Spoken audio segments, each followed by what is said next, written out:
10 प्रश्न, 7वां पाठ, ट्रिक के साथ पाठ खत्म। और पाठ खत्म ही नहीं, पाठ याद करके खत्म। ये जितने मिनट का वीडियो होगा उतने ही मिनट में आपका ये 7वां पाठ याद करके खत्म हो जाएगा। तो बने रहिए लास्ट तक मेरे साथ। तो चलिए सबसे पहले स्टार्ट करते हैं। पहला प्रश्न कौन सा है कि विधानसभा के गठन की विवेचना कीजिए। विधानसभा का गठन कैसे होता है, कितने सदस्य होते हैं, उनकी योग्यताएं क्या क्या होती है, कैसे चुन के आते हैं, सारा कुछ कॉन्सेप्ट बताना है। तो सबसे पहले देखिए सदस्य संख्या। विधानसभा में कितने सदस्य होते हैं? तो देखिए विधानसभा के जो सदस्य होते हैं वो उस राज्य की जनसंख्या और उस राज्य के क्षेत्रफल के अनुसार हर एक विधानसभा क्षेत्र बनाए जाते हैं और वहां से जो है सदस्य आते हैं। एक विधायक या एक प्रतिनिधि कम से कम 75,000 जनसंख्या का क्या करता है? प्रतिनिधित्व करता है। और एक राज्य की विधानसभा में ज्यादा से ज्यादा अधिकतम 500 सदस्य हो सकते हैं और कम से कम 600 सदस्य हो सकते हैं। लेकिन यहां पे कुछ अपवाद है। अपवाद क्या? अरुणाचल प्रदेश, गोवा जैसे जो राज्य है वहां पे 60 भी नहीं है, वहां पे सिर्फ 40 ही सदस्य है विधानसभा में। तो अगला पॉइंट है स्थान आरक्षण। देखिए क्या होता है ना कि अपने संविधान में जो अनुसूचित जातियां है, अनुसूचित जनजातियां, जो पिछड़ा वर्ग है, जो वंचित वर्ग है, उनकी भी सरकार में भागीदारी बढ़ाने के लिए कुछ स्थान आरक्षण किया गया है विधानसभा का। विधानसभा में जितनी सीट है और राज्य में जितनी अनुचित जनजाति मतलब एससी कास्ट, जितनी अनुचित जनजाति मतलब एसटी कास्ट की जनसंख्या है, जितनी पॉपुलेशन है इनकी, उसके अनुसार विधानसभा में सीटों का बंटवारा किया गया है। और वो सीट उनके लिए फिक्स रहती है कि इस विधानसभा क्षेत्र से कोई एसटी कास्ट का ही व्यक्ति लड़ सकता है, इस विधानसभा से कोई एससी कास्ट का ही व्यक्ति लड़ सकता है। इस प्रकार से स्थान जो है आरक्षण किया गया है अनुचित जाति एवं आदिम जनजातियों के लिए। हालांकि महिलाओं के लिए भी आरक्षण की मांग की जा रही है, उम्मीद है जल्दी से हो जाए। तो अगला पॉइंट है कार्यकाल। विधानसभा का जो कार्यकाल है वो 5 साल का होता है। इसके पहले भी विधानसभा खत्म की जा सकती है। मुख्यमंत्री जो है राज्यपाल को क्या देगा?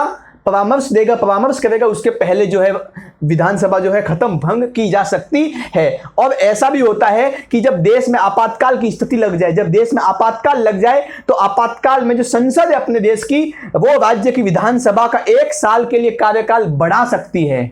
जैसे ही आपातकाल खत्म हुआ, आपातकाल खत्म होने के बाद 6 महीने तक जो है कार्यकाल बढ़ाया जा सकता है, इससे अधिक कार्यकाल बढ़ाया नहीं जा सकता। अगला पॉइंट कौन सा है? योग्यता। योग्यता समझने से पहले मेरी एक बात सुन लीजिए। अपने देश में क्या होता है ना कि 25 साल का एक व्यक्ति सरकारी नौकरी की तैयारी में जुट जाता है, उसको सरकारी नौकरी नहीं लगती, सरकारी नौकरी नहीं लगती, घर वाले गरीब है, घर चलाने के लिए पैसे चाहिए, कर्जा लेता है, बेचारा कर्जा लेके दिवालिया हो जाता है। दिवालिया हो जाता है तो मानसिक रूप से पागल भी हो जाता है और सभी समाज वाले उसको दिवालिया और पागल घोषित कर देते हैं। ये एक व्यक्ति की व्यथा है।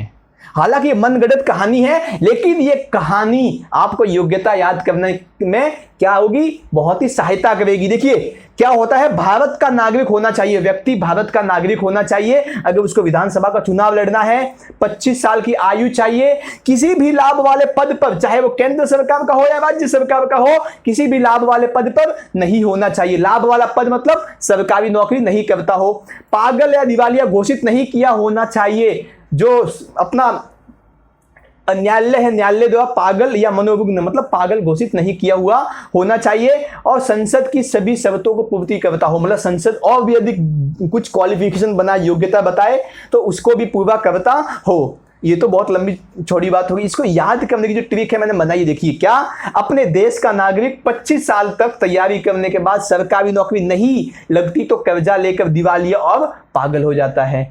कैसे? देखिए अपने देश का नागरिक, अपने देश का मतलब भारत देश का नागरिक, पहली योग्यता हो गई, ठीक है ना। 25 साल आयु कितने साल हो गई? 25 साल। दूसरी योग्यता हो गई सरकारी नौकरी नहीं, तीसरी योग्यता हो गई। चौथी योग्यता क्या? दिवालिया और पागल घोषित नहीं होना चाहिए। तो ये 4 योग्यताएं हो गई। इसके बाद अगला पॉइंट कौन सा है? देखिए निर्वाचन पद्धति, चुने कैसे जाते हैं? जो सदस्य होते हैं विधानसभा के, विधायक होते हैं, चुने कैसे जाते हैं? आपको पता है हर 5 साल में वोटिंग होती है। क्या होती है? वोटिंग होती है, सभी लोग वोट देने जाते हैं। तो वयस्क मताधिकार होता है। क्या होता है वयस्क मताधिकार? मतलब जो 18 साल से ऊपर है वही मतदान कर सकता है। पहले वयस्क मताधिकार मतलब मतदान करने की जो आयु थी 21 साल थी, लेकिन भारत के पूर्व प्रधानमंत्री राजीव गांधी जी आए और उन्होंने 21 साल से घटाकर आयु 18 साल कर दी। तो 18 साल का कोई भी वयस्क आदमी जाके मतदान कर सकता है। तो अपने देश में वयस्क मताधिकार कर सकता है। और संयुक्त निर्वाचन मतलब एक साथ में पूरे राज्य का जो है निर्वाचन हो जाता है। मतलब ऐसा नहीं कि आज इसका हुआ, मतलब नहीं, विधानसभा का सभी जितने सदस्य होते हैं सबका एक ही साथ होता है निर्वाचन, संयुक्त निर्वाचन होता है। इसके बाद क्या होता है, साधारण बहुमत पद्धति। जिस सदस्य को ज्यादा वोट मिलेंगे, जिसको ज्यादा मतदान मिलेगा वो जीत जाएगा और जाके विधानसभा का सदस्य बन जाएगा। तो बहुत ही आसान था ना कि विधानसभा के गठन कैसे होता है, बहुत अच्छे समझ में आया ना। तो अगला क्वेश्चन लेते हैं। अगला क्वेश्चन क्या है, विधानसभा अध्यक्ष के रूप में आप कौन से कार्य करोगे, वर्णन कीजिए। अगर आप विधानसभा के सदस्य बन जाते हो और उन सदस्यों के अध्यक्ष बन जाते हो तो आपको कौन कौन से काम करने होंगे, जरा बताइए, वर्णन कीजिए काम का। तो देखिए कौन से हैं, एक साथ इतने सारे आपके सामने हाजिर है। पहला काम क्या है, बैठक की अध्यक्षता करना। बैठक मतलब जब भी विधानसभा की बैठक होगी उसकी अध्यक्षता की जाएगी और साथ में सदन की कार्रवाई का संचालन भी किया जाएगा, मतलब सदन की कार्रवाई को चलाया जाएगा। सदन में कोई हा हुल्ला ना करे, शांति व्यवस्था बनाए रखना भी काम होता है। इसके बाद क्या, जब भी किसी सदस्य को भाषण देना है, सदन में कुछ बोलना है, तो पहले जो अध्यक्ष है उसकी आज्ञा लेनी पड़ेगी। तो अध्यक्ष की आज्ञा से ही कोई भी सदस्य क्या दे सकता है, भाषण दे सकता है सदन में। इसके बाद क्या है, शब्दों को निकाले जाने का आदेश। कभी कभार सदस्य क्या होते हैं कि कुछ उल्टा सीधा बोल जाते हैं, कभी कभार तो कुछ अपशब्द भी बोल जाते हैं, गाली भी बोल जाते हैं। तो जो सदस्य बोलते हैं ना विधानसभा में, उनका सारा रिकॉर्डिंग की जाती है, रिकॉर्ड होता है। तो सभी अगर कुछ अपने शब्द बोल दे, कुछ गलत शब्द बोल दे, तो अध्यक्ष उस शब्द को निकाले जाने का आदेश दे सकता है। इसके बाद क्या, नेता के परामर्श से सदन की कार्रवाई का क्रम निश्चित। सदन का नेता कौन, विधानसभा के सदन का नेता कौन होता है, मुख्यमंत्री। और लोकसभा का नेता कौन होता है, प्रधानमंत्री। तो विधानसभा का नेता मुख्यमंत्री है, तो मुख्यमंत्री के परामर्श से जो अध्यक्ष होगा वो सदन की कार्रवाई का क्रम निश्चित करेगा कि पहले किस विषय पर बातचीत होगी, पहले किस विषय पर काम होगा, किस विषय पर चर्चा होगी, तो क्रम निश्चित करेगा। इसके बाद क्या, प्रश्नों को स्वीकार व अस्वीकार करता है। देखिए सरकार होती है, सरकार से प्रश्न पूछने का हक सबको है, लेकिन सबके लिए विपक्ष है। विपक्ष क्या करती है, सरकार से प्रश्न पूछती है। तो जब भी किसी विपक्ष के सदस्य को सवाल पूछना होता है तो उसको पहले अध्यक्ष से आज्ञा लेनी होती है। तो वो अपने सवाल अध्यक्ष को देता है और अध्यक्ष को यह अधिकार होता है कि उनके सवाल को ले या अस्वीकार भी कर दे। अध्यक्ष की मर्जी भाई साहब। देखिए मतदान पश्चात परिणाम घोषणा। कोई भी नया प्रस्ताव आता है, प्रस्ताव पर क्या होता है, सबका मतदान होता है। मतदान होने के बाद वो मतदान में को कितने ज्यादा वोट मिले, बहुत कम मिले, ज्यादा मिले, क्या हुआ, कितने वोट मिले, उसकी सारी घोषणा कौन करेगा, अध्यक्ष करेगा। अध्यक्ष करेगा कि इस जो ये प्रस्ताव आया है, इस प्रस्ताव को इतने वोट मिले हैं और ज्यादा वोट मिल गए, बहुमत मिल गया प्रस्ताव को, तो प्रस्ताव पास हो जाता है और वो कानून बन जाता है राज्यपाल के हस्ताक्षर के बाद। ठीक है ना। इसके बाद क्या, निर्णायक मत। जब भी सदन में ऐसा कोई प्रस्ताव आ जाए तो उस प्रस्ताव आने के बाद क्या होता है कि मान लीजिए 50-50 वोट हो गया कि भाई 100 सदस्य है विधानसभा में, 100 सदस्य है, 50 सदस्यों ने पक्ष में वोट डाले, 50 सदस्यों ने विपक्ष में वोट डाले। अभी क्या भाई, प्रस्ताव पास हुआ कि नहीं हुआ कैसे पता चलेगा, तो लास्ट में एंट्री होती है अपने अध्यक्ष की। अध्यक्ष जिस और अपना वोट डाल देगा, मान लीजिए उसने पक्ष में वोट डाल दिया, तब तो वो प्रस्ताव कानून बन जाएगा। विपक्ष में वोट दिया तो तब तो वो प्रस्ताव फेल हो जाएगा, निकल जाएगा वहां से। तो निर्णायक मत की जो शक्ति है वो किसके पास है, अध्यक्ष के पास है। इसके बाद क्या है, धन विधेयक है अथवा नहीं। जब भी कोई विधेयक पेश होता है विधानसभा में तो पहले अध्यक्ष से पूछना पड़ता है कि भाई ये विधेयक इसको पेश करना है। अभी देखिए धन विधेयक जब भी पेश होता है तो अध्यक्ष पहले निश्चित करेगा कि ये विधेयक धन विधेयक है या नहीं है। अगर धन विधेयक होगा तो पहले राज्यपाल से परमिशन लेनी पड़ेगी, इसके बाद अध्यक्ष से भी पहले परमिशन लेनी पड़ेगी। ठीक है ना। और विधेयक बहुत सारे होते हैं, साधारण विधेयक होते हैं, धन विधेयक होते हैं, बहुत सारे विधेयक होते हैं। तो अगर धन विधेयक है या नहीं ये निर्णय कौन करेगा, अध्यक्ष करेगा। इसके बाद क्या है, दल बदल संबंधित निर्णय। बहुत सारे सदस्य क्या होते हैं कि मान लीजिए कोई एक पार्टी जीत गई, उस पार्टी में जाकर उनको भी मंत्री बनना है तो दल बदल करते हैं, इस पार्टी से उस दल में, इस पार्टी से इस दल से इस दल में, इस दल से इस दल में। बहुत होता है, आपको पता ही है। पहले ए पार्टी में थे, फिर बी पार्टी में आ गए, फिर पहले बी पार्टी में थी, फिर ए पार्टी में आ गए, मतलब दल बदल होता है। तो दल बदल करने का जो निश्चय वो कौन करता है? अध्यक्ष करता है। अगर दल बदल किया तो दल बदल करने के बाद वो विधानसभा का सदस्य रहेगा या नहीं रहेगा, ये सारे निर्णय कौन करता है? अध्यक्ष करता है। अभी ये सब तो ठीक है, अभी इसको याद कैसे करेंगे? इतने सारे पॉइंट, इसको याद कैसे करेंगे? तो देखिए, आपके घर में आपके विधानसभा क्षेत्र के नेताजी आ गए, आपको नेताजी के ऊपर बहुत ज्यादा गुस्सा है, उनसे सवाल पूछना है, वोट मांगने आए ना, वोट का सीजन है, तो आप क्या कहेंगे? नेताजी आइए, आम का सीजन भी चल रहा है, नेताजी आइए, बैठिए, आम को धोकर चखिए, या प्रश्नों का जवाब दीजिए या निकल जाइए। सीधी सीधी बात आप बोल देंगे, या तो मेरे प्रश्नों को उत्तर दो या निकलो। आओ, आम धोकर चखो, मेरे प्रश्नों का जवाब दो या निकलो। यही ट्रिक है भाई साहब। देखिए क्या है, नेताजी शांति से बैठो, आम धोकर चखो और प्रश्नों के जवाब दो या निकलो। क्या? नेताजी शांति से बैठो, आम धोकर चखो और प्रश्नों के जवाब दो या निकलो। चखो थोड़ा गलत लिखा है, लेकिन क्या करो, लिखना पड़ा, मजबूरी थी, ठीक है ना। तो देखिए, नेता, नेता से पहला शब्द कौन सा हो गया? नेता से हो गया नेता के परामर्श से सदन की कार्रवाई। इसके बाद शांति, तो शांति और व्यवस्था बनाए रखना। इसके बाद क्या? बैठो, बैठो से क्या हो गया? बैठकों की अध्यक्षता, पहले ही पॉइंट बैठकों की अध्यक्षता। इसके बाद क्या? आ से क्या हो गया? आज्ञा से भाषण। इसके बाद म से क्या हो गया? मतदान पश्चात परिणाम की घोषणा। इसके बाद क्या? धो से क्या हो गया? धो से ध, तो धन विधेयक है अथवा नहीं इसके संबंधित, ठीक है। इसके बाद श, तो स से क्या हो गया? शब्दों को निकाले जाने का आदेश। प्रश्नों से क्या हो गया? प्रश्नों को स्वीकार करना या अस्वीकार करना। दो से क्या हो जाएगा? तो दल बदल संबंधित निर्णय। नी से क्या हो जाएगा? निर्णायक मत। सारे पॉइंट एक वाक्य में आ गए ना। नेताजी शांति से बैठो, आम धोकर चखो और प्रश्नों के जवाब दो या निकलो। खत्म, दूसरा प्रश्न भी खत्म। बढ़ते हैं आगे तीसरे प्रश्न की ओर। तो अगला प्रश्न है, राज्य विधान परिषद के गठन की विस्तृत विवेचना कीजिए। अभी हमने विधानसभा देखा, अभी हम विधान परिषद देखिए। अपने देश में बहुत सारे ऐसे राज्य हैं जहां पर सिर्फ और सिर्फ विधानसभा ही है, लेकिन बहुत सारे ऐसे भी राज्य हैं जहां पर विधानसभा के साथ साथ विधान परिषद भी है। विधानसभा लोकसभा की तरह काम करती है, विधान परिषद जो है राज्यसभा की तरह काम करती है। तो विधान परिषद वाले अपने देश में पहले 6 राज्य थे। कितने थे? 6। लेकिन जम्मू कश्मीर तो केंद्र शासित प्रदेश बन गया, 370 हट गई, तो संपूर्ण राज्य का जो दर्जा था केंद्र जम्मू कश्मीर के पास, वो हट गया मोदी जी की दया से। इसके बाद पीछे बचे 5। तो 5 राज्य में जो आंध्र प्रदेश है, आंध्र प्रदेश ने अपनी विधान परिषद को हटाने के लिए केंद्र सरकार से अपील की है, प्रस्ताव भेजा है। जैसे ही प्रस्ताव पास हो जाता है तो आंध्र प्रदेश से भी जो है विधान परिषद हट जाएगी, ठीक है। तो पीछे बचे 4 विधान परिषद अपने देश में इस समय स्थित मौजूद है। सबसे पहले देखते हैं सदस्य संख्या। विधान परिषद में कितनी सदस्यों की संख्या होती है? तो संविधान का अनुच्छेद 171 कहता है कि जितनी सदस्य संख्या विधानसभा में है, उस सदस्य संख्या का 1/3 सदस्य विधान परिषद में हो सकता है अधिकतम। कितना? जितनी विधानसभा में सदस्य संख्या है, उसकी 1/3 सदस्य संख्या अधिकतम किसमें हो सकती है? विधान परिषद में हो सकती है। मान लीजिए अगर 240 किसी विधानसभा में सदस्य है, कितने?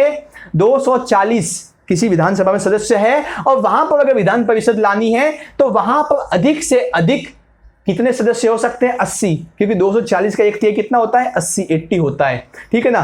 तो 1/3 से ज्यादा सदस्य नहीं हो सकते विधानसभा के मुकाबले में, और 40 से कम सदस्य भी नहीं हो सकते।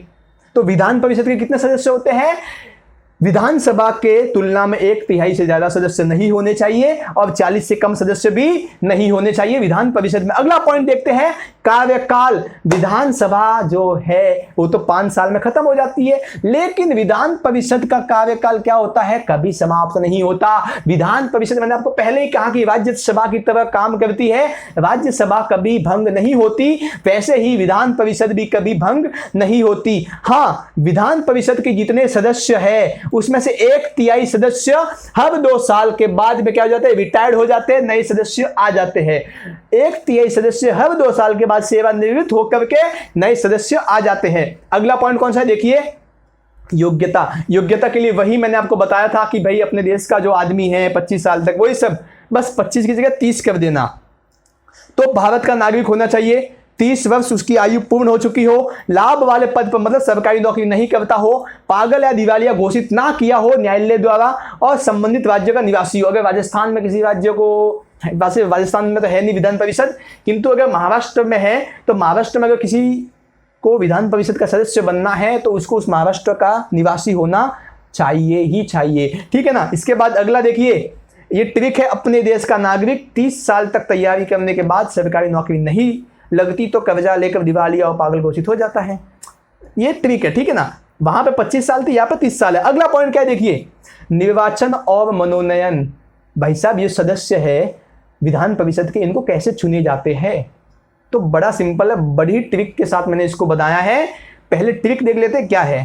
ट्रिक है, अनुज के पास 171 रुपए थे। कितने? 171 रुपए थे अनुज के पास, जिसमें से 3 रुपए की स्वादिष्ट विमल खाई। विमल मत खाइए आप, खाते हो तो, लेकिन यहाँ पे मुझे मजबूरन विमल शब्द का उपयोग करना पड़ा क्योंकि कोई और शब्द मुझे मिला नहीं खाने का, मतलब कोई और शब्द नहीं मिला। हाँ, आपके पास कोई अच्छा शब्द आप मुझे अवश्य ही बताइए। वैसे विमल का हिंदी अनुवाद बहुत ही अच्छा होता है, शुद्ध। विमल मतलब शुद्ध होता है, लेकिन विमल अभी क्या है ना, एक कंपनी का नाम है तो थोड़ा अच्छा नहीं लगता, ठीक है ना। तो अनुज के पास 171 रुपए थे, उसने 3 रुपए की विमल खाई, 6 रुपए की राजभोग आइसक्रीम खाई। अमूल की राजभोग आइसक्रीम क्या मस्त लगती है। 6 रुपए की राजभोग आइसक्रीम खाई और 12 रुपए की विद्यार्थी दोस्तों को और अपने शिक्षकों को पार्टी दे दी। हा। अनुज के पास कितने रुपए थे? 171 रुपए थे। उसमें से क्या 3 रुपए की स्वादिष्ट विमल खाई, 3 का डबल 6 रुपए की राजभोग आइसक्रीम खाई। हाँ, 6 का डबल कितना होता है? 12, और 12 रुपए के शिक्षक और अपने अध्यापक दोस्तों को क्या दे दी? पार्टी दे दी जी। यही पूरी ट्रिक है इसको याद करने की। देखिए अनुज के पास कितने थे? 171 रुपए। अनु से अनुच्छेद, क्या अनु से क्या हो गया? वापस देखिए, एक बार वापस देखिए, मैं इसको मिटा देता हूं पहले। अनु, देखिए अनु से क्या हो गया? अनुच्छेद। कितने रुपए थे? 171। तो अनुच्छेद 171 समझ में आया है कि नहीं? जिसमें से क्या 3 रुपए, 3 से क्या हो गया? 1/3। हमेशा समझिए 1/3, 1/6, 1/12। तो 1/3 सदस्य क्या सवा से क्या हो गया? स्थानीय निकाय। स्थानीय निकाय मतलब पंचायत, नगर पालिका, ये सब क्या स्थानीय निकाय है, ठीक है ना। तो इस स्वादिष्ट से सवा जो उससे क्या हो गया? स्थानीय निकाय। वी से क्या हो गया? विधानसभा के निर्वाचित सदस्य। तो अनुज के पास कितने थे? 171 रुपए। मतलब अनुज और 171, अनुच्छेद 171 में ये प्रावधान है सदस्यों की संख्या चुनने का, ठीक है ना। 1/3 क्या होता है? स्थानीय निकाय के सदस्य आते हैं, और जो विधानसभा है, वी से क्या, विधानसभा के सदस्य चुनते हैं। इतना समझ में आया। इसके बाद क्या 3 का डबल 6, तो 6 रुपए की क्या खाई? राजभोग आइसक्रीम खाई। तो रा से क्या हो गया? राज्यपाल द्वारा मनोनीत। राज्यपाल 1/6 सदस्यों को क्या करता है? मनोनीत करता है। किस आधार मनोनीत करता है?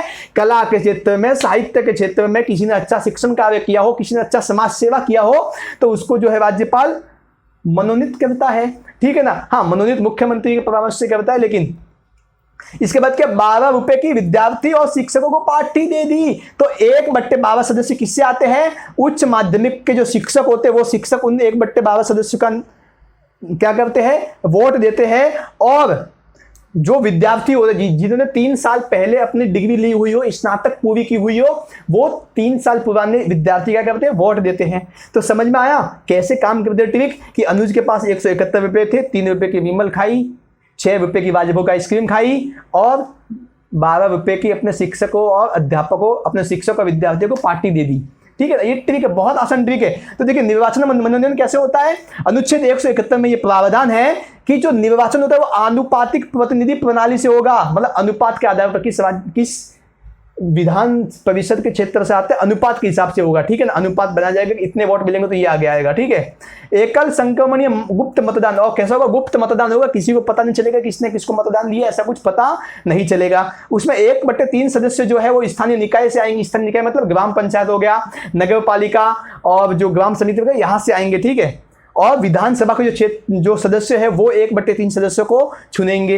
इसके अलावा 1/6 सदस्य जो है वो राज्यपाल द्वारा मनोनीत होंगे। इसके बाद 1/12 सदस्य जो है वो उच्च माध्यमिक के जो शिक्षक है वो चुनेंगे, और जिन्होंने 3 साल पहले अपनी पढ़ाई पूरी की हुई है, स्नातक की डिग्री ली हुई हो, वो विद्यार्थी चुनेंगे। अगला पॉइंट कौन सा है? देखिए निर्वाचन व मनोनयन।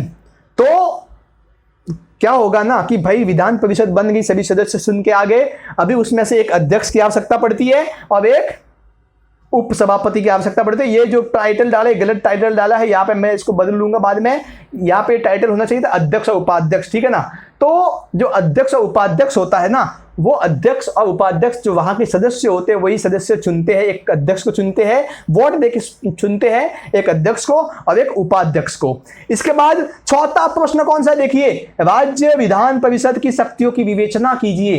राज्य विधान परिषद के पास कौन सी शक्तियां होती है? हा, देखिए क्या होती है। सबसे पहले कानून निर्माण संबंधित शक्ति, कानून बनाने की शक्ति किसके पास होती है? राज्य विधान परिषद के पास होती तो है, लेकिन बहुत थोड़ी, ज्यादा शक्तियां तो विधानसभा के पास होती है, ठीक है ना। तो देखिए कोई भी साधारण विधेयक के मामले में अनुच्छेद 197 क्या कोई भी साधारण विधेयक, अगर मान लीजिए विधेयक तो विधान परिषद में भी, साधारण विधेयक तो विधान परिषद में भी लाया जा सकता है, विधानसभा में भी लाया जा सकता है। अगर विधेयक विधानसभा में लाया गया, साधारण विधेयक, और उसको पास करके विधान परिषद में भेजा गया, तो विधान परिषद उस विधेयक को 3 महीने तक रोक सकती है। स्टार्टिंग में कितने महीने तक? 3 महीने तक कुछ बदलाव के सुझाव दे सकती है, ठीक है ना।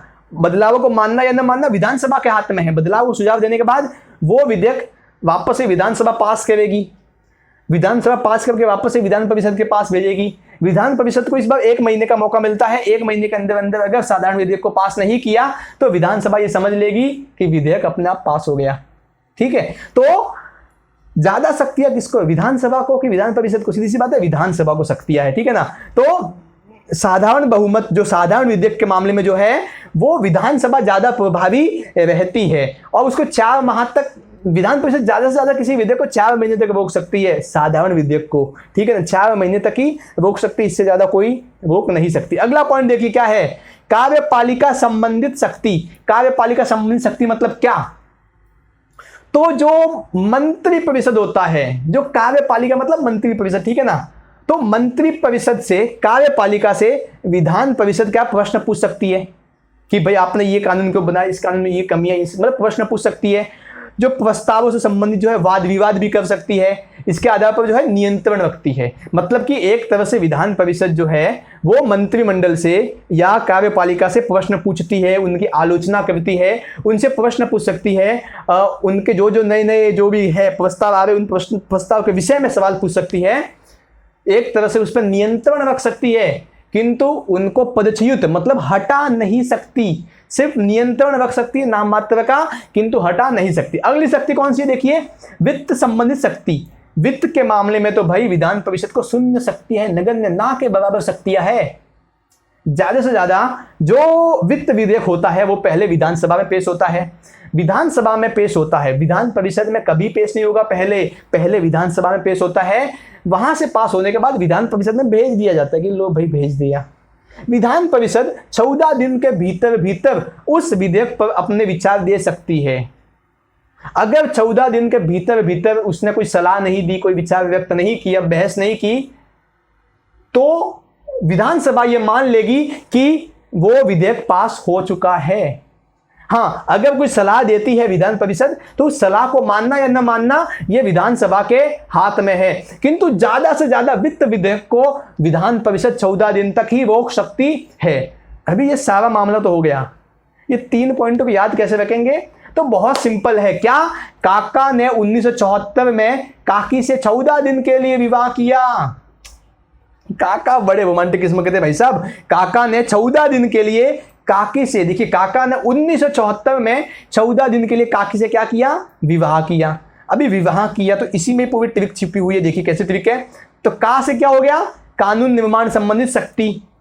1974 में देखिए 197, 1974 में 197 मतलब अनुच्छेद 174, ठीक है। और 4 से क्या हो गया? 4 महीने तक रोक सकती है। मतलब कि कानून निर्माण संबंधित जो शक्ति है वो अनुच्छेद 174 में है और 4 महीने तक उसको रोक सकती है। पहली ट्रिक समझ में आ गई। इसके बाद क्या? काकी सिक्का जो का है उसका मतलब क्या? कार्यपालिका संबंधित शक्ति, ठीक है। इसके बाद क्या? वित्त 14 दिन कौन से विधेयक को रोक सकती है? वी से विवाह। तो विवाह से भी क्या होता है? वी मतलब वित्त विधेयक। तो वित्त विधेयक को 14 दिन तक रोक सकती है। तो काका ने 1974 में काकी से 14 दिन के लिए विभाग किया। समझ में आया? अगला प्रश्न लेते हैं, देखिए मुख्यमंत्री के रूप में आप किन किन शक्तियों का उपयोग करेंगे, वर्णन कीजिए। अगर आप मुख्यमंत्री है तो भाई साहब आप किन किन शक्तियों का उपयोग करेंगे।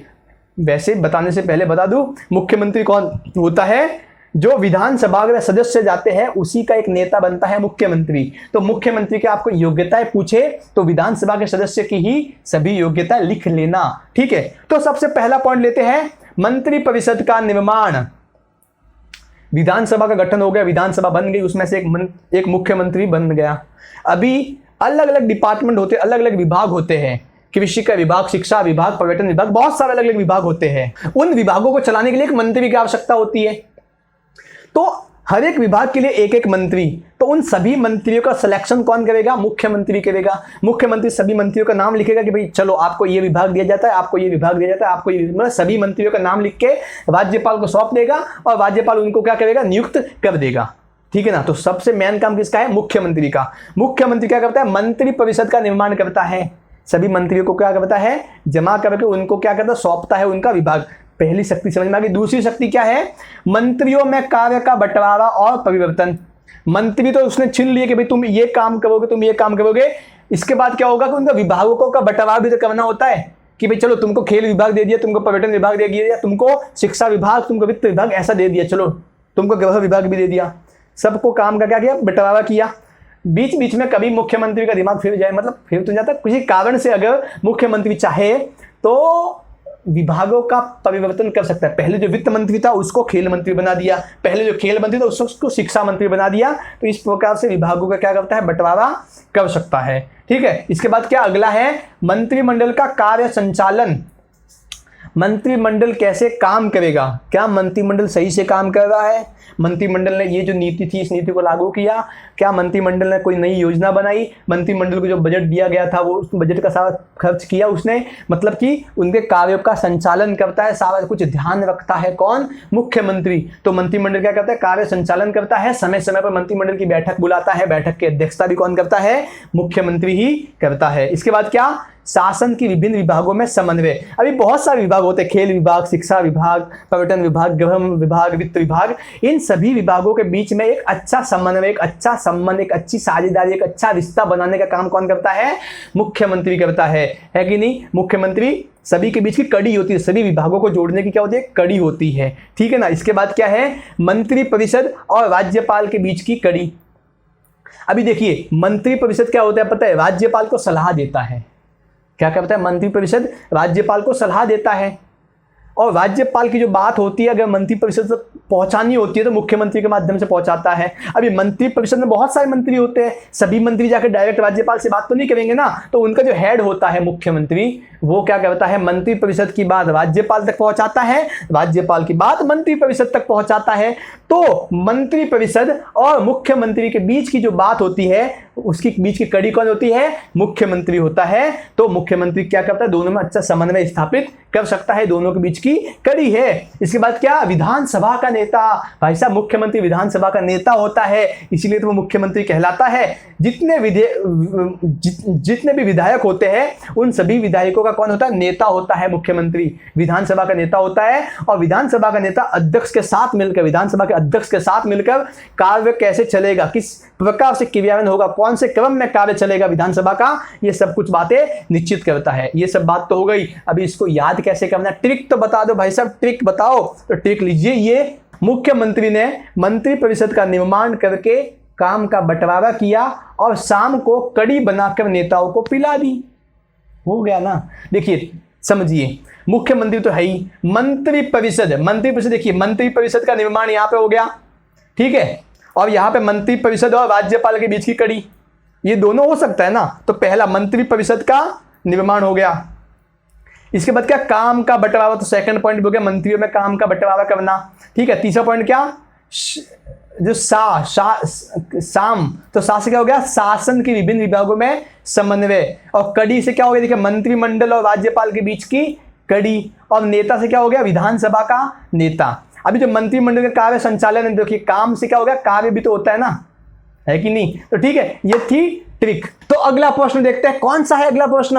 राज्य मंत्री परिषद की शक्तियां एवं कार्यों की विवेचना कीजिए। मंत्री परिषद देख लिया कैसे गठन होता है, सब कुछ देखा, अभी उसकी शक्तियां क्या क्या होती है वो हम देख लेते हैं। तो देखिए, शासन की नीति निर्धारित करना, शासन किस प्रकार से काम करेगा, उसके लिए नीतियां कैसी कैसी होनी चाहिए, कौन कौन से नियम होने चाहिए, वो सारी नीतियां कौन बनाएगा? मंत्री परिषद बनाता है। मंत्री परिषद कौन होता है? जिसको मुख्यमंत्री बनाता है राज्यपाल की सहायता से, परामर्श से, ठीक है ना। तो मंत्री परिषद क्या करेगा? मिलकर के शासन की नीति निर्धारित करेगा कि राज्य में कैसे नियम होने चाहिए, कैसे कानून होने चाहिए, उस प्रकार से सारा कायदा कानून नीति बनाएगा। इसके बाद क्या? उच्च पदों पर नियुक्ति के संबंध में राज्यपाल को परामर्श भी देगा। वैसे कहने को तो बात ये होती है कि मंत्री परिषद परामर्श देता है, लेकिन वास्तविकता में मुख्यमंत्री इन सबका हेड होता है, तो मुख्यमंत्री ही परामर्श देता है। राज्यपाल क्या करता है? बहुत सारी नियुक्तियां करता है, चाहे वो महाधिवक्ता की नियुक्ति हो, राज्य लोक सेवा आयोग के अध्यक्ष और उनके सदस्यों की नियुक्ति हो, राष्ट्रपति जो उच्च न्यायालय के न्यायाधीश की नियुक्ति करता है तो उस समय भी राज्यपाल से परामर्श लेता है। लेकिन राज्यपाल तो सिर्फ नाम मात्र का है ना, वास्तविक में परामर्श किससे लेता है? मुख्यमंत्री से या फिर मंत्री परिषद से परामर्श लेता है। तीसरी कौन सी है? विधानमंडल में शासन का प्रतिनिधित्व। विधानमंडल मतलब विधानसभा और विधान परिषद, उनमें मंत्री परिषद क्या करता है? शासन का प्रतिनिधित्व करता है। शासन मतलब सरकार, सरकार का प्रतिनिधित्व कौन करता है? मंत्री परिषद करता है, क्योंकि कुछ जो मंत्री परिषद होते हैं ना वही सरकार चलाता है। विधानसभा का हर सदस्य सरकार नहीं चलाता, जो मंत्री परिषद होता है वो सरकार चलाता है। और मंत्री परिषद का हेड कौन होता है? मुख्यमंत्री होता है। अगर किसी राज्य में विधान परिषद है तो उस राज्य में विधान परिषद के जो सदस्य होते हैं ना, वो सदस्य भी अगर मंत्री बन जाए, मंत्री परिषद में आ जाए, तो भी उनको विधान सभा के प्रति उत्तरदायी होना पड़ेगा। किसके प्रति? विधानसभा के प्रति। विधान परिषद ठीक है भाई, लेकिन ज्यादा विधानमंडल विधानसभा के प्रति उत्तरदायी होना पड़ेगा। तो विधानमंडल में शासन का प्रतिनिधित्व कौन करता है? मंत्री परिषद करता है। इसके बाद कौन सा है? कानून निर्माण का कार्यक्रम निश्चित करना, कि किस प्रकार से कानून बनेंगे, कौन से कानून होंगे, कानून में क्या क्या प्रावधान होने चाहिए, ये सब बातें जो है मंत्री परिषद निर्धारित करता है, ठीक है ना। इसके बाद क्या? बजट तैयार करना। आपको पता है हर साल अपने देश में और हर एक राज्य में बजट पेश होता है। बजट मतलब भाई आने वाले एक साल में हम इतना खर्चा करेंगे और ये खर्चा जो है यहाँ से इस खर्चे का पैसा हमको मिलने वाला है। मतलब कि एक साल में पहले से ही बता देते हैं कि हम एक साल में ये काम करने वाले, इतना खर्चा करने वाले, ये योजना लाने वाले हैं और इस योजना पे, इस काम में इतना खर्चा होगा। और ये खर्चा होगा, ये पैसा कहाँ से आएगा वो भी सब कुछ बताएगी सरकार। इसी को ही बजट कहते हैं। आय व्यय का जो ब्यौरा होता है उसी को ही बजट कहा जाता है। तो बजट तैयार कौन करता है? मंत्री परिषद करता है। लेकिन मुख्य तो है जो वित्त मंत्री होता है, वो क्या करता है? बजट तैयार करता है। वित्त मंत्रालय मिलके, ठीक है ना। हर एक मंत्री परिषद से पहले पूछ लेता है कि भाई आपको कितना खर्चा होगा, आपका कितना पैसा चाहिए। तो सबसे पहले सलाह करके उसके बाद वित्त मंत्री और वित्त मंत्रालय दोनों क्या करते हैं? बजट पेश करते हैं।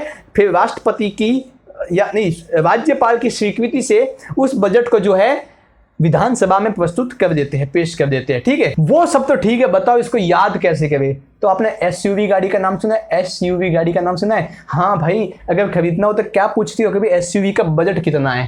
क्या एसयूवी का बजट क्या है, यही पूछते हो ना। बस यही ट्रिक है, एसयूवी का बजट क्या है। एस से क्या होगा? एस से होगा शासन की नीति निर्धारित करना। यू से क्या होगा? उच्च पदों पर नियुक्ति के संबंध में राज्यपाल से परामर्श। वी से क्या होगा? विधानमंडल में शासन का प्रतिनिधित्व। और का से क्या होगा? कानून निर्माण का कार्यक्रम निश्चित करना। और बजट तो यहाँ पे दिया हुआ है कि बजट तैयार करना। एसयूवी का बजट क्या है, ठीक है। अगला प्रश्न लेते हैं। अगला प्रश्न क्या है? देखिए, राज्यपाल की नियुक्ति व शक्तियां। राज्यपाल की नियुक्ति कैसे होती है, उसकी क्या क्या शक्तियां है? एक बात बताऊं, जो शक्तियां मंत्री परिषद के पास होती है वो सभी शक्तियां राज्यपाल के पास भी होती है। कैसे भाई? राज्यपाल को सलाह देने का काम कौन करता है? मंत्री परिषद करता है। तो जो शक्तियां मंत्री परिषद के पास है वो शक्तियां राज्यपाल के पास भी है। जो शक्तियां राज्यपाल के पास है वो शक्तियां मंत्री परिषद के पास भी है। फिलहाल देखते, देखिए राज्यपाल की नियुक्ति जो है कैसे होती है? तो नियुक्ति प्रत्यक्ष रूप से राष्ट्रपति द्वारा की जाती है। राष्ट्रपति मतलब पीछे तो प्रधानमंत्री है ना, या फिर मंत्रिमंडल है। तो राष्ट्रपति प्रधानमंत्री के परामर्श से राज्यपाल की नियुक्ति करता है। केंद्र सरकार का प्रतिनिधि माना जाता है, केंद्र सरकार का आगे प्रतिनिधित्व करता है राज्यों में, कौन? राज्यपाल। और देखिए कभी कभी ऐसा होता है कि एक राज्य के लिए एक राज्यपाल, कभी कभार छोटे राज्य होते हैं तो उनके लिए 2 राज्य के लिए एक राज्यपाल, ऐसा भी होता है, ठीक है ना। और राज्यपाल का कार्यकाल कितने साल का होता है? 5 साल का होता है। इसके पहले अगर राज्यपाल चाहे तो वो अपना इस्तीफा त्याग पत्र राष्ट्रपति को सौंप के जा सकता है, उसकी इच्छा, ठीक है ना।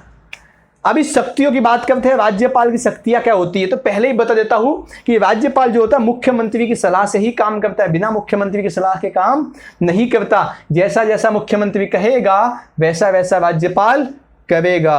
राज्यपाल जो होता है संवैधानिक प्रमुख है, किंतु मुख्यमंत्री वास्तविक प्रमुख है, ठीक है ना। देखिए कार्यपालिका संबंधित शक्ति है, कार्यपालिका से संबंधित शक्ति मतलब क्या? वही नियुक्तियां वगैरह करना, भाई बहुत पढ़ते हैं कि इसकी महाधिवक्ता की नियुक्ति, राज्य आयोग के अध्यक्ष और उसके सदस्यों की नियुक्ति, और उच्च न्यायालय के जो मुख्य न्यायाधीश और अन्य न्यायाधीश होते हैं उनकी नियुक्ति। तो कौन करता है ये सब?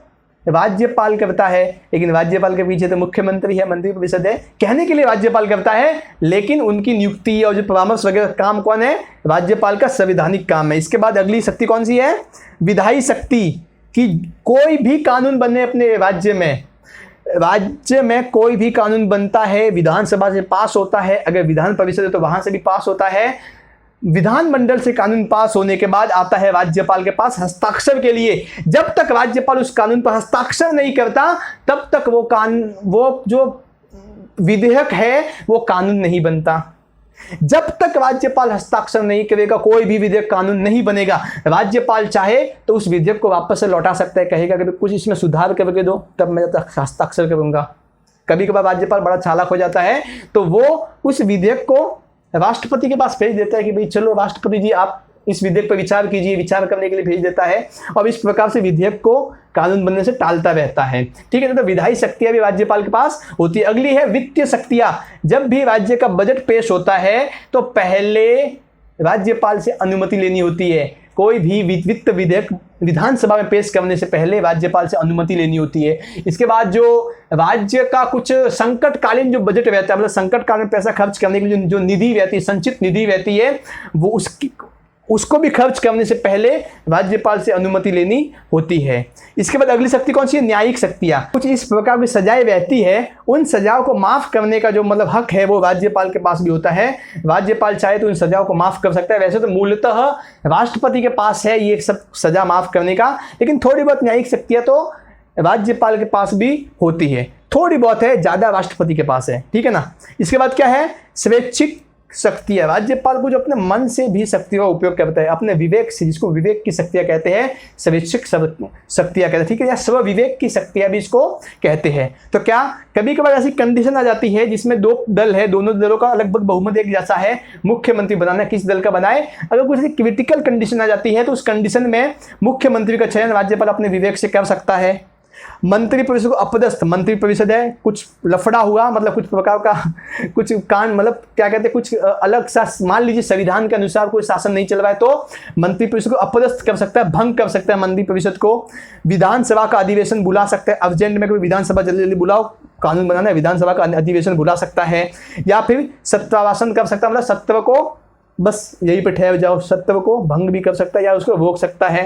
इसके बाद क्या है? विधानसभा का विघटन भी कर सकता है, विधानसभा मान लीजिए विधानसभा का विघटन भी कर सकता है। इसके अलावा राज्यपाल के पास और सारी स्व विवेक शक्तियां होती है। मान लीजिए राज्य में अगर संविधान के अनुसार शासन नहीं चल रहा है तो राज्यपाल संविधान के अनुच्छेद 398 का उपयोग करके अपने राज्य की रिपोर्ट राष्ट्रपति के पास भेजेगा, राष्ट्रपति इसी अनुच्छेद का उपयोग करके राज्य में राष्ट्रपति शासन लगा देगा, ठीक है। अगली प्रश्न कौन सा है? देखिए, राज्यपाल अध्यादेश कब जारी कर सकता है, कब तक प्रभावी रह सकता है? राज्यपाल अध्यादेश कब जारी करेगा और वो अध्यादेश कब तक प्रभावी रहेगा? तो देखिए, सबसे पहली बात, राज्यपाल अध्यादेश जारी क्यों करता है? जब किसी राज्य में विधानमंडल में विधानसभा और विधान परिषद दोनों आ गई, ठीक है ना, किसी राज्य में विधानमंडल नहीं चल रहा है, मान लीजिए किसी राज्य में जो विधानमंडल है ठीक से चल नहीं रहा है, स्थगित है, काम नहीं हो रहा है, जैसे भी कोरोना आया तो कोरोना में बहुत सारी जो विधानसभाएं थी नहीं चल पा रही थी ना, तो किसी राज्य में विधानसभा नहीं चल रही है और उसी समय अगर राज्य के लिए किसी एक अलग टाइप के कानून की आवश्यकता पड़ जाती है विधानसभा तो चल नहीं रही, विधानसभा के बिना कानून बनेगा कैसे? तो उस स्थिति में राज्यपाल आगे आएगा और क्या करेगा, एक अध्यादेश निकालेगा। जैसे ही अध्यादेश निकालेगा वो अध्यादेश तुरंत ही कानून बन जाएगा। अध्यादेश निकालते ही तुरंत कानून बन गया और वो कानून की तरह ही काम करता है, सेम टू सेम कानून की तरह काम करेगा। अगर फिर जब विधानसभा बन जाएगी, वापस से काम करने लगेगी, तो 6 महीने के अंदर अंदर उस विधानसभा से स्वीकृति लेनी आवश्यक है उस अध्यादेश की। अगर स्वीकृति उस अध्यादेश को मिल जाती है तब तो वो हमेशा के लिए कानून बन जाएगा, और अगर स्वीकृति नहीं मिलती विधानसभा की तो वो अध्यादेश वहीं पे खत्म हो जाएगा।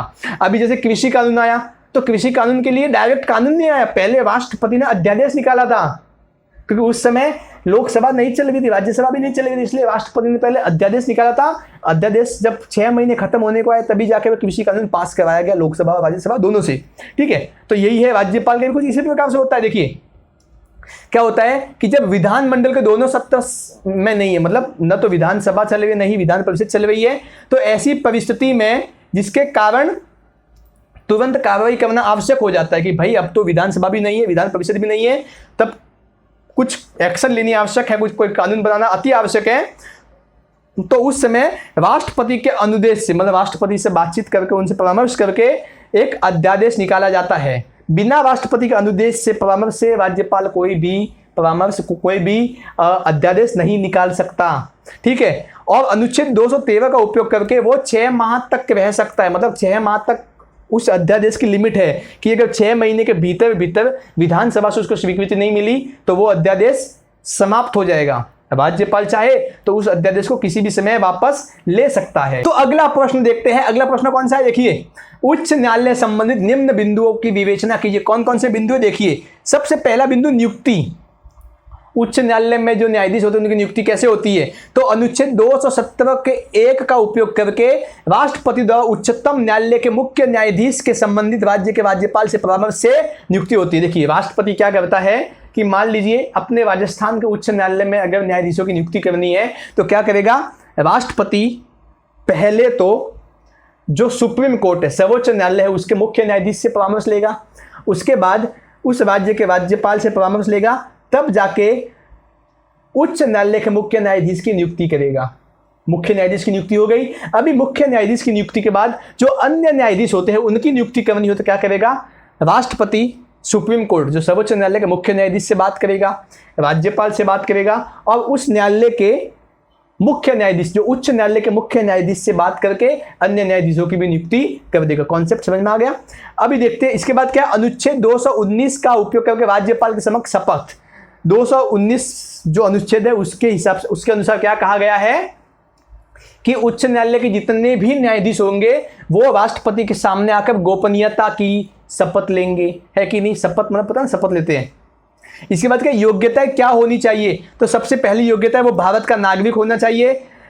जो राज्य क्षेत्र है, राज्य क्षेत्र में कम से कम 10 वर्ष तक किसी न्यायिक पद पर रहा हो, जिला न्यायाधीश में रहा हो, तहसील में रहा हो, डिस्ट्रिक्ट में, मतलब उसने कम से कम 10 सालों तक न्यायाधीश का न्याय वाले पद पर रहा हो। ठीक है ना?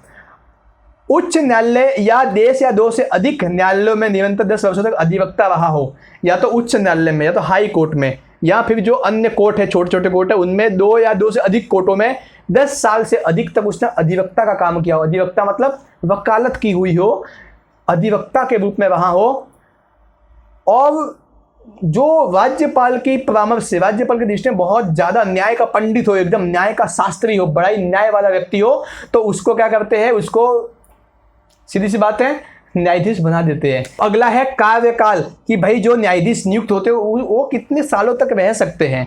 तो अनुच्छेद 217 में, 217 के 1 में कहा गया है। इसमें आपको 2 याद करने, 217 और 219, ये 2 याद करने। ठीक है ना? ये अनुच्छेद 217 + 2 करने 219 हो जाएगा। ठीक है, तो 217 के तहत 62 वर्ष तक कोई भी व्यक्ति जो है उच्च न्यायालय का न्यायाधीश रह सकता है। 62 वर्ष के बाद अपना रिटायर्ड हो जाएगा। इसके बाद वो चाहे तो त्याग पत्र देकर भी वहाँ से पदच्युत हो सकता है, या फिर अगर उसने संविधान के विरुद्ध कुछ काम किया हो तो उस पर महाभियोग ला करके उसको पद से हटाया जा सकता है। अगला देखिए क्या है, न्यायाधीशों का स्थलांतरण। क्या न्यायाधीशों का स्थलांतरण? तो राजस्थान के उच्च न्यायालय का न्यायाधीश है तो महाराष्ट्र के उच्च न्यायालय का न्यायाधीश में आ सकता है। मतलब स्थलांतरण होता रहता है न्यायाधीशों का। कौन करता है? राष्ट्रपति जो होता है ना, वो उच्चतम न्यायालय मतलब सुप्रीम कोर्ट के मुख्य न्यायाधीश से क्या करता है? परामर्श कर करके न्यायाधीशों का आपस में क्या करता रहता है?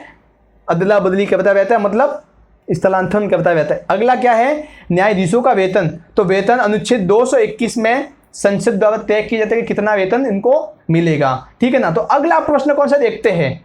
अगला प्रश्न है उच्च न्यायालय के कार्य क्षेत्र में शक्तियों की विवेचना कीजिए। उच्च न्यायालय है, उसके पास कौन कौन सी शक्तियां है, कौन कौन से अधिकार है, कौन कौन से काम है, सभी एक ही चीज है, उसकी विवेचना करनी है, ठीक है। तो पहला है मूल क्षेत्र अधिकार। मूल मतलब सबसे पहला कि भाई ये सीधा तो हम अगर ये मामला हुआ तो सीधा जाके हम उच्च न्यायालय पे जाके हाई कोर्ट में सीधा जाके हम अपना मुकदमा दर्ज कर सकते हैं। मतलब सीधा जाके वो मूल रूप से उन सभी मामलों को निपटा देगा कौन? उच्च न्यायालय। तो विधानमंडल सदस्यों के निर्वासित संबंधित विवाद, विधानमंडल सदस्य होते हैं उनके संबंधित, अगर जैसे ही कोई मान लीजिए विधानसभा में सदस्य आ गए या विधान परिषद में सदस्य आ गए, उनको चुनने से संबंधित, उनके सदस्यता से संबंधित कोई विवाद हो गया तो वो विवाद उच्च न्यायालय में निपटाया जा सकता है। राजस्व एकत्रीकरण संबंधित विवाद, टैक्स से संबंधित, फिर टैक्स राज्य से टैक्स लेता है ना, तो टैक्स से संबंधित कोई विवाद है तो वो विवाद भी हाई कोर्ट में निपटाया जा सकता है। मौलिक अधिकार व वसीयत। मौलिक अधिकार मतलब क्या? मुझे जो संविधान ने मौलिक अधिकार दिए, 6 प्रकार के मूलभूत अधिकार दिए हैं, अगर उन अधिकारों को उल्लंघन होता है तो तुरंत मैं हाई कोर्ट जा सकता हूँ, यहाँ तक कि मैं सुप्रीम कोर्ट भी जा सकता हूँ, ठीक है ना। और वसीयत से संबंधित, बाप की संपत्ति मतलब पिता की जो संपत्ति होती है पुत्र को मिलती है, पुत्री को मिलती है, उसके संबंधित कोई विवाद हो जाता है तो वो भी हाई कोर्ट में जाता है।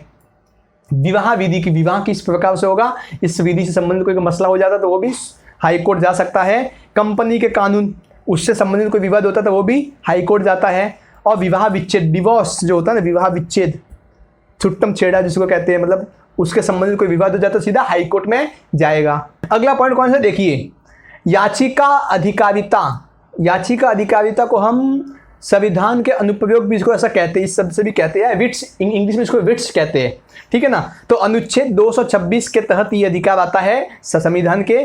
क्या है कि इसमें जो बंदी प्रत्यक्ष, 5 प्रकार इसमें होते हैं, बंदी प्रत्यक्षीकरण, परमादेश, प्रतिच्छेद, उत्प्रेषण और अधिकार परीक्षा, ये 5 है। इन 5 के तहत, इन 5 अधिकारों का उपयोग करके हम तुरंत ही हाई कोर्ट में जाकर कोई याचिका दाखिल कर सकते हैं, है कि नहीं। ये बंदी प्रत्यक्षीकरण क्या है, परमादेश क्या है, प्रतिच्छेद क्या है, उत्प्रेषण क्या है, अधिकार परीक्षा क्या है, ये मैंने पहले बहुत ही विस्तार से समझाया हुआ है, आप देख लीजिए, ठीक है ना। तो बंदी प्रत्यक्षीकरण हो गया, उससे संबंधित कोई याचिका दायर की जा सकती है। मतलब ये जो 5 है ना, ये 5 हमारे मूलभूत अधिकारों से संबंधित ही है। हमारे अगर मूलभूत अधिकारों का कोई विघटन होता है, हमारे मूलभूत अधिकारों का कोई नहीं मिलते, हमें उनके साथ कुछ गलत होता है हमारे अधिकारों के साथ, तो हम इन सब का, इन 5 का उपयोग करके हाई कोर्ट में जा सकते हैं। अनुच्छेद 226 में ये दिए हुए, जिसको विट्स कहते हैं। इसके बाद क्या है, अपीलीय क्षेत्राधिकार। अपीलीय क्षेत्राधिकार मतलब क्या? अपील करना। अगर जिला न्यायालय में कोई ठीक से मेरा फैसला नहीं आया, मेरे पक्ष में फैसला नहीं आया, तो मैं हाई कोर्ट में अपील कर सकता हूँ। तो इस प्रकार से अपील करना, पहले यहाँ पे अपील किया, फिर आगे अपील के अपील करना ना। तो देखिए अपील के 2 प्रकार होते हैं, एक तो सिविल या अपील क्षेत्राधिकार। सिविल मतलब कि पैसों से संबंधित, प्रॉपर्टी से संबंधित, इस प्रकार के सिविल वाले मामले होते हैं, उससे संबंधित, ठीक है। फिर आपराधिक अपीलीय, अपराध किया हो, लाठ, घुसा, मर्डर, मृत्यु, इस प्रकार से जो है आपराधिक मामले होते हैं वो। तो सिविल में कौन कौन से आते हैं? आयकर, टैक्स से संबंधित कोई मामला हो तो इसके लिए अपील कर सकते हैं, हम सीधा जाके उस पर वहाँ पे अपील कर सकते हैं। पेटेंट से संबंधित हो तो, मतलब पेटेंट, हम मान लीजिए कोई जैसे हमारा चैनल है, अगर भविष्य में हम चैनल बड़ा होता है तो हम कोई पेटेंट लेंगे, इस वीडियो का पेटेंट लेंगे। या कोई मान लीजिए किसी कंपनी ने, जैसे भी कोरोना वायरस की वैक्सीन आ गई है, तो उस वैक्सीन के लिए पेटेंट लिया होगा कि भाई इस वैक्सीन का हमारी कंपनी के अलावा कोई दूसरी कंपनी इस वैक्सीन को नहीं बना सकती, तो पेटेंट लेते हैं पहले। कोई नया फॉर्मूला आ गया, उसका पेटेंट लिया जाता है। डिजाइन, भाई किसी ने अच्छी ग्राफिक्स डिजाइन कर दी, उस डिजाइन का पेटेंट लिया हो, या उत्तराधिकार, प्रॉपर्टी का जो वसीयत होती है, वसीयत से संबंधित जो मामले होते हैं वो सभी जाते हैं कहाँ पे? अपीलीय क्षेत्राधिकार के तहत हाई कोर्ट में जा सकते हैं। आपराधिक में क्या होता है? 4 वर्ष के कारावास दंड दिया हो या मृत्यु दंड। मान लीजिए जिला न्यायालय ने किसी व्यक्ति को 4 साल का दंड दिया हो, जेल, या सीधी सजाए फांसी दे दी हो, तो बेचारा व्यक्ति क्या करेगा? सीधी सी बात है, व्यक्ति जाएगा उच्च न्यायालय में, अपील करेगा जाके कि भाई देखो मेरी गलती नहीं थी, मुझे सजा मिली है, मेरी अपील स्वीकार करो और आगे कार्रवाई करो। अभिलेख न्यायालय, अब देखिए अभिलेख का मतलब है, अभिलेख मतलब रिकॉर्ड रखना। अभिलेख मतलब रिकॉर्ड रखना। हम किसी भी चीज़ का रिकॉर्ड रखते हैं ना, हम लिखते हैं, आप अभी पढ़ रहे मेरे से, आप लिखोगे ना, रिकॉर्ड रखोगे ना आप, है कि नहीं? तो रिकॉर्ड रखना मतलब जैसे जैसे हाई कोर्ट में कोई भी काम होता है ना, कोई भी नया फैसला आता है, कोई भी नया होता है ना हाई कोर्ट में, उन सब का रिकॉर्ड रखा जाता है, अभिलेख रखा जाता है। और वही अभिलेख, वही रिकॉर्ड आगे भविष्य में काम आता है। कैसे काम आता है कि उस अभिलेख का उपयोग करके, मान लीजिए सेम कोई केस आ गया, पहले किसी केस का हमने, हाई कोर्ट ने उस केस का निवारण किया, उसके बाद सेम केस आ गया, तो हाई कोर्ट क्या करेगा, देखो पहले से ये केस हमने सॉल्व किया हुआ है, इसमें फैसला दिया हुआ है, इसी केस को उठा करके सेम फैसला दे देगा, है कि नहीं? अभिलेख से क्या फायदा होगा कि जो राज्य, जो जिला न्यायालय होंगे, वो जिला न्यायालय जो है इससे सीख लेंगे कि अच्छा इस प्रकार का केस आए तो हमें इस प्रकार से सजा का प्रावधान करना है, इस प्रकार से न्याय करना है। तो ये होता है अभिलेख। ये अनुच्छेद 215 के तहत होता है। इसके बाद देखिए क्या है, प्रशासन संबंधित अधिकार। कभी कभार उच्च न्यायालय थोड़ा प्रशासनिक काम करने लग जाता है, मतलब कि जो अपने नीचे के न्यायालय है ना, जिला न्यायालय, तहसील न्यायालय, उनमें नजर रखने लग जाता है। नजर रखता है, देख के क्या रखता है, नजर, कि कोई गलत काम तो नहीं हो रहा है, कोई गलत फैसला, कहीं कुछ और तो नहीं हो रहा है, तो नजर रखता है, ठीक है ना। तो अधीन न्यायालय जो होते हैं, राज्य जो उच्च न्यायालय के जो अधीन न्यायालय होते हैं, वहां पर क्या रखता है, नजर रखता है। वो पत्र निर्णय को मंगवाता है। मान लीजिए किसी जिला न्यायालय ने कोई फैसला किया, तो वहां से भाई तुमने जो फैसला किया लाओ, पत्र लाओ, इसको पूरा फैसला मंगवाएगा, खुद पढ़ेगा, अच्छा कुछ गलत तो है नहीं, सब कुछ ध्यान रखेगा, उस पर निगरानी रखता है। और शक्ति सीमा का उल्लंघन तो नहीं, किसी जिला न्यायालय ने अपनी शक्ति से ज्यादा कुछ फैसला तो नहीं दे दिया, या अपनी शक्ति के कुछ गलत उपयोग तो नहीं कर दिया, तो शक्ति सीमा का उल्लंघन तो नहीं होता, इस बात का भी वो न्यायालय ध्यान रखता है। इसके बाद क्या, अभियोग को एक न्यायालय से हटाकर दूसरे न्यायालय में, अभियोग मतलब कोई मान लीजिए पहला केस पाली जिले के न्यायालय में चल रहा था, तो उस पाली से हटा करके जालौर में ले लेगा। मतलब कि जो केस होते, केस को भी एक न्यायालय से दूसरे न्यायालय में भेज सकता है। जो वहाँ के जज होते, जजों को भी ट्रांसफर कर सकता है उच्च न्यायालय, ठीक है ना। इसके बाद क्या है, न्यायिक पुनरावलोकन। न्यायिक पुनरावलोकन मतलब क्या, न्यायिक पुनरावलोकन का मतलब सीधी सीधी बात है कि अगर राज्य सरकार कोई ऐसा कानून बनाए जिससे लोगों के अधिकारों का हनन होता हो या लोगों के अधिकार कम होते हो, तो उच्च न्यायालय खुद सामने से आएगा और उस कानून का जितना हिस्सा होगा जो मूल अधिकारों को खतरे में डालता होगा, उतने कानून को हटा देगा। कानून रखेगा, जो जो कानून का ऐसा हिस्सा जो अधिकारों को छीनता हो, हनन करता हो, उसको हटा देगा। यह है न्यायिक पुनरावलोकन। मतलब कि उच्च न्यायालय खुद सामने से आकर के एक्शन में आएगा, खुद सामने से आकर एक्शन लेगा। अभी सब तो ठीक है भाई, इसको याद कैसे करें, तो बड़ी अच्छी तरीके इसकी याद करने की ये है, मुक्का या अपील। अभी पास कर, नहीं तो मतलब कोई बिल था तो कह रहा था कि भाई या तो मुक्का खा या मेरी अपील सुन ले, अभी इसको पास कर देना, अभी इस कानून को पास कर दे तो मुक्का खा, है कि नहीं। मुक्का खा या अपील स्वीकार कर, नहीं तो फिर कुछ भी हो जाएगा। तो यही इसका है। तो मुक्का देखिए, मुंह से क्या हो गया, मूलभूत क्षेत्राधिकार, या से क्या हो गया, याचिका अधिकारिता, अपील से क्या हो गया, अपीलीय क्षेत्राधिकार, अभी से क्या हो गया, अभिलेख न्यायालय, और पा से क्या हो गया, प्रशासन संबंधित अधिकार, और न से क्या हो गया, न्यायिक पुनरावलोकन। तो ये सब हो गया अपने 10 के 10 क्वेश्चन समाप्त। क्या आपको और इस प्रकार का वीडियो चाहिए तो नीचे कमेंट में आइए ना, कमेंट कीजिए, हमें बताइए। कमेंट करेंगे, हमें बताएंगे, तभी तो पता चलेगा और हम आपके इसी प्रकार से वीडियो बनाएंगे। आज के लिए बस इतना ही, धन्यवाद। मिलते हैं अगले वीडियो में, टाटा बाय बाय।